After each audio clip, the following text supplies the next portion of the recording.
Hello YouTubers, Toby Till here with Rocky Mountain Snow MX. I am with my son Ty Till today. I had a suggestion from a customer that I really need to be doing some walk around videos of the awesome bikes that we build. So here we are. We just got done with our shop party last night. We had a great time with all of our customers. And since the shop was kind of open, I figured I'd do a couple walk arounds of our builds this season. As you can tell, this is My Little Pony. My Little Pony's been around. This is her third season and final season in our fleet. She will be moving on this summer after we're done.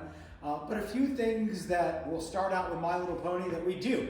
And it will just give you a top-down view of how and why we build the way that we do. First thing is we use C3 one-piece top clamps. This one-piece top clamp enables the bars and the really tall risers to all stay in alignment. Because, you know, as soon as you turn your back on a snow bike in a parking lot, it falls over and it hits the ground. And the last thing that you want to do is be out there with tools, rearranging your bars so that they're straight again, and do all that before you ride. So having a one-piece top clamp that ties the risers and the top of the bars and everything all into one place really helps out. Let alone when you smash a tree hard, it keeps your handlebars and hand guards all straight. We build with the C3 hand guards because we bounce off of trees. We hit trees hard, we ride really tight trees, and the last thing I want is a broken hand, fingers that are messed up, that kind of thing from hitting a tree. Now, I'm not saying that you can't bend these, because you sure can. You hit a tree hard enough, they'll bend. But what they won't do is rotate and move around and do things like break hydraulic clutch lines off of master cylinders. I've personally been on bikes. I hit a tree like I normally hit trees. The handguard moved out of the way and broke a hydraulic line off of the master cylinder. I had to go back to the truck, put that bike back. It ruined half the day messing around with something simple as a handguard. That's why we build with these C3 handguards. You'll see that we have a light back behind the bag. Here's our thing. We don't run with the light on all the time. These stators in these moto style bikes are not large enough stators to be able to put out the wattage that you need for a light, for a trail tech, for an electric fan. So we only run the light when we need to. At those certain times that we do need to get out after the dark, or we are going out for a night ride, we have a little bit different program. We just take off the bag, or we sack the bag down so it's not in the way of the light, and we're not gonna run our fan at that point because usually it's cold enough and we're not in real hot temperatures. And we go down from here. Actually, while we're still up here, let's talk a little bit about the Trail Techs. The Trail Tech Voyager Pros, we mount them using the C3 mount. We also get rid of the stock plastic dock, and the stock plastic dock vibrates. It allows for the pins to wear, just not a good setup for handlebar mounted dirt bike, snow bike application. So we use the aluminum dock that cinches down on the Trail Tech, and then we put the aluminum protector around that, all using a C3 clamp going straight to the handlebars. It's the greatest setup. We love running it. But yes, the C3 adapter mount that goes between the block and the one-piece top clamps, they're two little bitty bolts. They've been failing on us. That's why you see we have zip ties attaching our cage to our one-piece top clamp. C3 has promised that they will be remaking that mount so that it is much more firmer and actually uses all 6 bolts on the top of the one-piece top clamp instead of 2 little bitty 5x1 metric bolts. So that's an improvement to come for everybody. Obviously, we've got our Rocky Mountain Snow MX built snow forks on all of our builds. The bikes that we build as dedicated snow bikes are awesome because we can save the weight on the front end by building the stock forks into snow bike capable forks. Trios are great for people that are going back and forth to dirt because you sure don't want me building gorilla springs and forks in your snow bike and try to use it for the dirt. While we're on that, Ty, let's take a little walk over and show everybody where we do the suspension magic in the shop. As you can see, guys, this is the suspension side of our shop where we work at. Here is where we do all of our valving. These bins are completely full of all the different shims that we need to do valving with.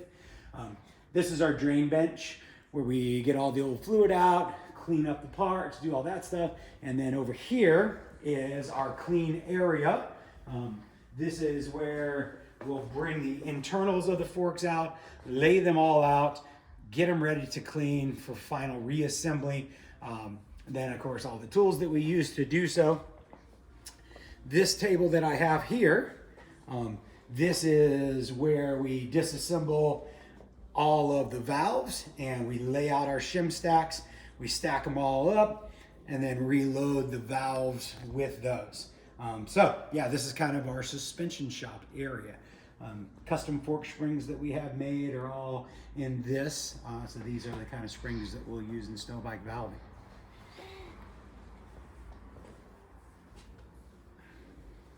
Coming back over to Pony, and since Ty's on this side, you can see we built Pony with some performance adders, right? So we have the RP Race exhaust on Pony. We really get a lot of high-end performance out of that exhaust.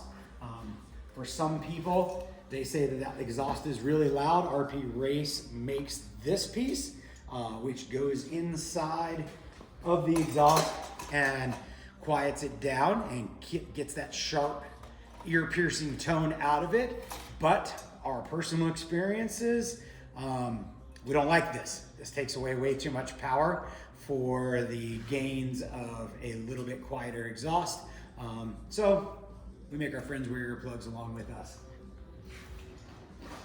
The other power adders that we have on Pony, of course, is a RP Race throttle body. So we don't really believe a lot in big motor mods anymore. We have the wall of shame and the donations to the snow bike gods of speed in the bar, where there's 30 pistons up on top of there that we've roached trying to make more power.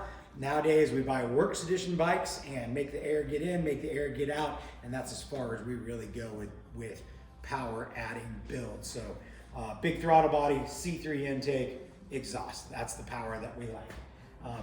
Since you're on that side and you're viewing cockpit wise, here's kind of layout, the way that we like cockpit. So we lay out our headlight switch here. Of course, start, stop. This is the MTN.TOP brake lever. It's a shorty little one finger brake lever. On the other side, stock lever on the other side. We don't really get into custom levers. You can see that our risers are back and in the back hole. So we really try to move the rider into a rearward position to where they're sitting neutral on the bike. Typically neutral on a snow bike is not up on the tank. It's typically just behind the foot pegs. So getting the rider back into that position, having them sit on a super comfortable seat concept seat really helps out with those longer ride days. And then we come down from there. We're looking at some carbon fiber goodies that we have on My Little Pony just to snazz it up and make it cool looking. PST engine jackets. These guys keep us temperatures up and in and keep the snow from hitting the motor directly. Down here we've got, of course, a Recluse CX clutch sitting inside of a Henson heavy steel basket. That gives us more rotational mass in the clutch, and it really helps smooth out the hard loads to the motor. Big time motocross style bikes like this, they're pretty soft in the weight that they carry. So when a track loads hard, it really draws the motor down. So having a heavy clutch basket to keep that motor really spinning and cooking is very advantageous. You can see that we also do C3 foot pegs. C3 foot pegs are awesome because they're a little bit wider. They give you a better platform. When you're used to riding these pegs and you go back to riding somebody's bike with stock pegs, it really feels weird because you now got little pegs that are icing up and they're really kind of a pain.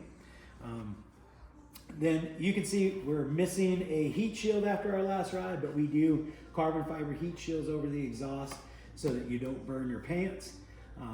While I'm sitting here looking at it, it's gonna be hard for you to see on the camera, but we take our PCV hose from the top of the valve cover and we run it over and all the way down, because what you don't want to do, and many people have seen it, heard it, know about the valve cover gasket blowing out. Well, that is because that hose had a droop in it, and when the bike got cold, the condensation that came out of the motor accumulated in that droop, froze solid. As soon as you fired up the motor, it spit out a valve cover gasket and you got oil all over. So that's why we route that PCV hose the way that we do, always in a downward motion, either in a downward motion back to the valve cover or a downward motion out. So it's okay to go up and down, but it's not okay to go down and up. KTM guys, be super careful of that. That's real easy to do on KTMs. Then what else on the side?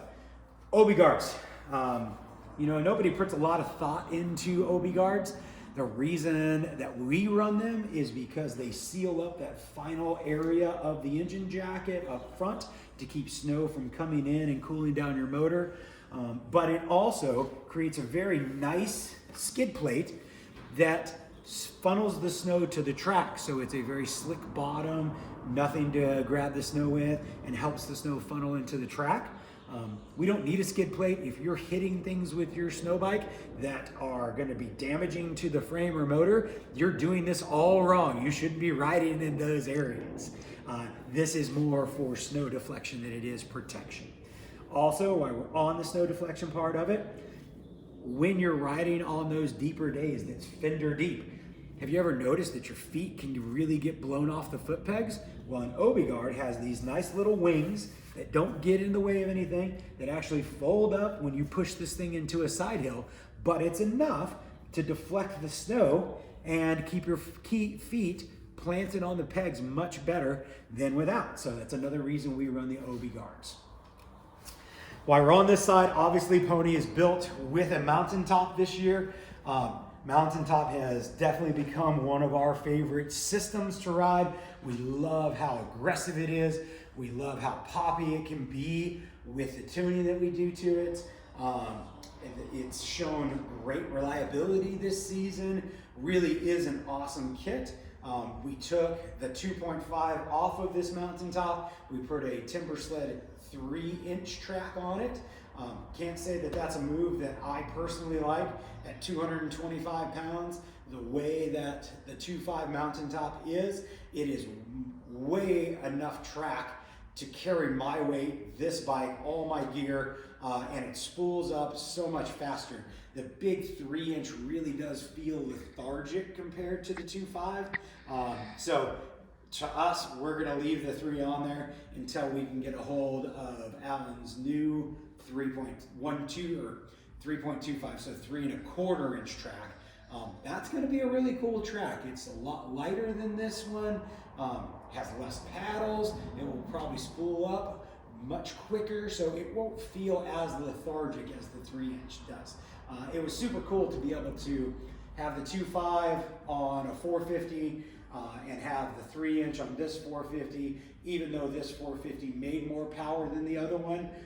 The 2.5 on the other one actually felt better, quicker, and brought a lot more track speed. Flotation was really good on it. So the 3-inch was just super lethargic compared to the 2.5 on this kit. Then mountaintop accessory wise, we love this cool little frame bag that he does. It's not dry area, it will get wet, but it's a great place for waters and maybe a adult beverage. Then of course we've got the Mountain Addiction rails and can. We really like the Mountain Addiction setup for this because we've got rails with saddles, so it doesn't require you to lock it in. You can set it down in the saddles of the rails and then ratchet it down with a strap. You see my strap doesn't go through the handle. A lot of guys put it through the handle for that extra protection. They think it's gonna fall off, but that actually causes a little bit of problem because if the strap goes straight, the release wants to lock on really hard, and a lot of times you can't get it to release. So we put it up and over so that the release is really nice and easy. Then this is a custom setup that we do. We ride Yetis, we ride mountain tops, we ride timber sleds. Me personally, I have some adult beverages, but in my pack for the day that I ride, I take this one pack and go from bike to bike. Ty, if you want, why don't you come around this way and we'll kind of show everybody what's in the pack. So this is my work on bikes, Boy Scout gear, tow stuff, tools, bolts, things to clog up radiators, little food pouch, some two-stroke, smoky oil, just in case somebody needs some of that.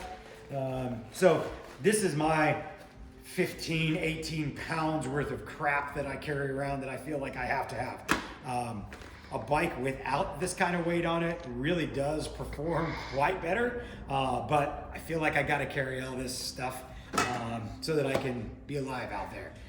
Obviously my shovel is mounted onto my packs. I like that way because even though I carry an avalanche pack and I carry a shovel and probe in my pack, I don't want to have to take off my backpack every time I need to dig myself or a friend out. So having it on the back right here is quick and easy. I love having a shovel mounted back there. That's kind of why we do that.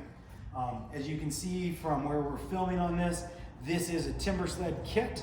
That's a mountaintop kit, but I use the Yeti rack and the Pelican case on both so that I can take my pack. I can ride a timber sled that day, I can ride a mountaintop the next day, I can ride a Yeti the next day, and I can take my one pack on a rack and put it between. If you're interested in that, we do make those brackets here in-house, and we can sell those to you. These are kind of what the brackets look like. The first ones that are on Pony were non-production units. They were my trials. This is actually the production units. You can see that there is one bracket that bolts onto the timber sled specifically, and then there are two universal brackets that will bolt onto the mountaintop so that you can run this case. And of course, just hitch pins in. So that's the rack setup. I'll do a mountaintop review, I'll do a timber sled review in another video a little later, but this is walk around time showing you how we build and what we do. Since we're on bags, the mountaintop handlebar bag is on this bike. I like it really well. It's held up awesome. It gives you lots of room and space. Alan has designed this bag to work with no number plate, so don't try to get it on your number plate like I did. He likes it without. I can't say I like not having a number plate because I hit a lot of trees, and if this bag were to rip, if a strap would come off, I would have a lot of exposed wiring that I do because we have so many accessories on these bikes that I like having a number plate behind a bag. So I can't say I'm a big fan of not having a number plate just for those reasons. Also, you know, this bag is small enough and it does get below the lights. The timber sled bag is taller and is in the way of the lights. So generally I don't have to take this bag off to use my lights. I can just kind of cinch it up and be good. While we're up front here, bulletproof radiator guards, absolutely super important. Not only do they protect from the trees and branches and all that from ruining your radiators, but they also are billet aluminum, so they transfer heat from the radiator into the snow and ice that builds up on it. If you look at the front of one of these bikes with bulletproof radiator guards on it and a super snowy, sticky day, you'll see a lot less snow packed into these radiator guards versus the stock plastic ones. So we really like those. We've hit a lot of trees, we rip off a lot of plastics, and we don't have issues with radiators getting punctured. Other things that we do, we kind of talked about an electric fan. Tucked right in here is an electric fan that comes on a thermostat. I like to be super lazy with my engine jackets. I like to be pulling a big hill and watching my engine temperatures, and when they come up, it's not going to overheat because my fan kicks on and I keep riding. So that's kind of why I use an electric fan. I don't ever take my engine guards off. I don't ever take my engine jackets off. I don't ever take my OB guards off. I will detach them from here and roll them forward into the OB guard, exposing the motor. If we do get into May riding and really hard stuff, I will take my OB guard off if I do need to really cool the bikes down in spring, super hard days where I'm not getting any snow on the motor. So that's the only occasions that I'll take the OB guard off. You see right here is a little battery jumper plug. I install those onto the custom EarthX batteries that we do. Those EarthX batteries are a lithium ion 4 battery. Lithium ions have a bad name in snow biking because most of them are lithium ion 3s, which is junk in the cold conditions. These are LiPo 4s. They are made to be in cold weather. They are made to put out the amperage that they need in cold weather. They're really a top-end battery. Now, do they last any longer? No, absolutely not. 2 years on an EarthX battery is great. If you get 3 years out of it, you're really doing good. But the difference is that they start every time. So we really like the EarthX batteries. You'll see up underneath here, we cut the air boxes really hard on the Hondas so that we still keep the side plates of them, but the C3 intake is fully exposed. And then other rundown items, we run GPSs, 2 GPSs. We actually run a Rhino on this mount, and then we also run the Trailtech Voyager Pro. We get rid of the stock grips and we use ODI lock-on grips, just like your stock KTMs do. These are really great grips. Keep them turning. And I think that kind of is going to conclude the 2023 My Little Pony setup for this year. Oh, and one thing I didn't mention, this is the Yeti style wheel kit. This is actually the C3 bracket with the Yeti, or with the C3 axle and Yeti wheel kit. We really like this wheel kit because of the way that it moves around. It's available for timber sled, mountaintop, and of course Yeti. Here is, most guys fight these things to move around the shop. For us, it's super easy. We just tilt it over on one wheel, start it up, walk it around, and it goes wherever you want it to go. The other really nice function of it is you can pick up, go up there, Ty. You can pick up the back, and one person can literally lean the bike, walk the bike over to where you want it to be. The other really nice thing is that the wheels are large. They go right up a trailer. They go through ramp holes, that kind of thing. The 4-wheel sets are hard to move around. I find that once I get into the trailer, sometimes I just have to move the bike over. Well, when there's 4 small wheels on the ground, you can't pick up like this and just move the bike over. It's really difficult. These wheel sets are super nice to be able to do all of those functions. So, one thing that I did forget, there is an hour meter on this bike. We put hour meters on Hondas because we like to track true hours. Trailtech has hour meters in them, but if you ever have a low battery on a Trailtech, if anything like that goes on, you have a hour meter that is not logging hours. So we like to have the true hour meter wrapped around the spark plug wire to be tracking hours for us. So that gives us a full in-depth walk around of My Little Pony. We'll go forward from here. We'll do the Grinch and a couple other bikes a little later on so that you can check out all of our walkarounds.